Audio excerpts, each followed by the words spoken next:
आप कैसे डिसाइड करेंगे एसेंशियल है ही नहीं है? आखिर बात कहाँ खत्म होगी? मस्जिद की बात हुई तो आपने कहा मस्जिद एसेंशियल नहीं है, दाढ़ी की बात हुई आपने कहा दाढ़ी एसेंशियल नहीं है, अब आप बोल हिजाब नहीं है।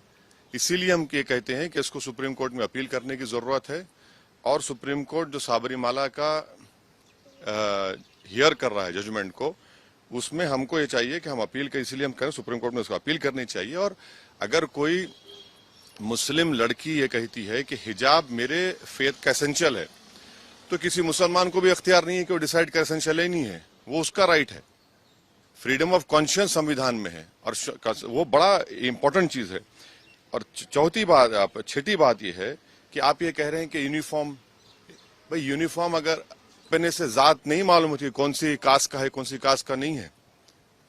और यही मोदी सरकार ने, आयरिश सरकार ने जब हिजाब और टर्बन को अलाउ किया अपनी पुलिस में तो उसमें वेलकम किया। आज आप क्यों उसको खिलाफ कर रहे हैं?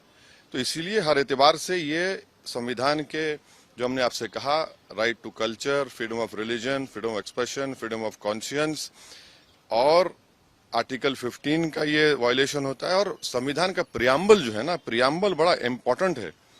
प्रियम्बल क्या कहता है कि liberty of thought, expression, belief, faith and worship. तो ये सब चीजें, इसलिए उम्मीद करते हैं कि सुप्रीम कोर्ट में इसको अपील किया जाए। हमारे एक MIM पार्टी के नेता हैं जो कर्नाटका के, उन्होंने भी पिटिशनर हैं, हमारी उनसे बात होगी, हम उनसे भी कहेंगे सुप्रीम कोर्ट में अपील करें। और इसका एक और जो नेगेटिव इम्पैक्ट होगा, आप देखेंगे कि मुस्लिम महिलाओं पर टारगेटिंग होगी उनकी जगह जगह पर। अरे भाई, अगर कोई स्कूल को जाकर पहन रहा है, क्या उसमें बुराई है? इंग्लैंड में क्रिश्चियन स्कूल्स में, इंग्लैंड में उनके स्कूल में अलाउड है कि आप वही ड्रेस यूनिफॉर्म पहने और वही ड्रेस का कलर का हिजाब भी पहने। तो ये चीज है। आपको नहीं ऐसा लगता है कि स्कूल के बने हुए नियम उन बच्चों के भविष्य के लिए अच्छा होता है? बने हुए नियम किस लिए होंगे? आप सिर्फ मुझे ही कह रहे हैं हिजाब मत पहनो? कौन से नियम? और अगर आप बोल रहे हैं कि यूनिफॉर्म पहनने से, हम यही तो कह रहे हैं, आप पहले तो आप आर्टिकल 15 का वायलेशन हो रहा है, जो डिस्क्रिमिनेशन नहीं कर सकती आप रिलीजन के नाम पर। और यूनिफॉर्म में पहनूंगा तो क्या जात नहीं मालूम होगी, कास्ट नहीं मालूम होगी, गरीब अमीर का बेटा या बेटी है नहीं मालूम होगा? और अगर यूनिफॉर्म है तो यूनिफॉर्म के लिहाज से हिजाब पहनेंगे, तो दूसरों का एसेंशियल प्रैक्टिस अलाउ करेंगे, मेरा एसेंशियल प्रैक्टिस अलाउ नहीं करेंगे। आप क्यों नहीं अलाउ करेंगे? मेरे लिए एसेंशियल है वो। और आप ये कह रहे हैं कि या तो तुम पढ़ो या तुम हिजाब छोड़ो। अरे भैया, कैसे होगा? संविधान में मुझे इजाजत है कि मैं फ्रीडम ऑफ कॉन्शियंस के तहत अपना हिजाब भी पहनूं और शिक्षा भी हासिल करूं, इससे देश मजबूत होगा। लेकिन सरकार में मंत्री ये आरोप लगा रहे हैं कि मुस्लिम समुदाय के लोग अपने बच्चे और बेटियों को पढ़ाना नहीं चाहते हैं। बकवास है, झूठ बोल रहे हैं।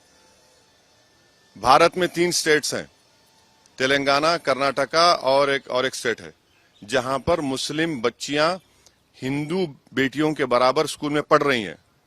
क्या बकवास बात कर रहे हैं? उससे क्या हासिल होगा? मॉडर्निटी की निशानी यह है कि हिजाब ना पहने। मॉडर्निटी की निशान यह है कि हम सब चीज अपने रिलीजन के प्रैक्टिस छोड़ दें। ये मॉडर्निटी ये नहीं है, हम इसको नहीं मानते इन चीजों को। भाई, संविधान के तहत मुझे अपने कल्चर को, अपने फ्रीडम ऑफ कॉन्शियंस को, एक्सप्रेशन को लेकर चलने की इजाजत है।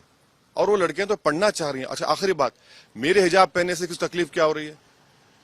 भाई, मैं क्या रोड पे धरना दे रहा हूं, ट्रैफिक रोक रहा हूं? भाई, हिजाब, सर पे हिजाब पहन रही है हमारी बेटी, उससे आपको हार्म क्या हो रहा है? इसीलिए हम ये उम्मीद करते हैं कि इसको सुप्रीम कोर्ट में अपील करनी चाहिए और सुप्रीम कोर्ट, एपेक्स कोर्ट है, वो तय करेगा। आपको ऐसा नहीं लगता है कि जब तक ये फैसला ना आ जाए तब तक उन बच्चों का एजुकेशन सफर कर रहा है? नहीं तो अपील होगी, सुप्रीम कोर्ट में जाएंगे, अपील होगी। संविधान, हम तो ये कह रहे हैं ना कि ये जजमेंट से हम डिसएग्री इसलिए करते हैं कि ये संविधान के फंडामेंटल राइट्स को सस्पेंड करता है। जब संविधान के फंडामेंटल राइट्स सस्पेंड कर रहा है तो उसको बहाल करने की जरूरत है।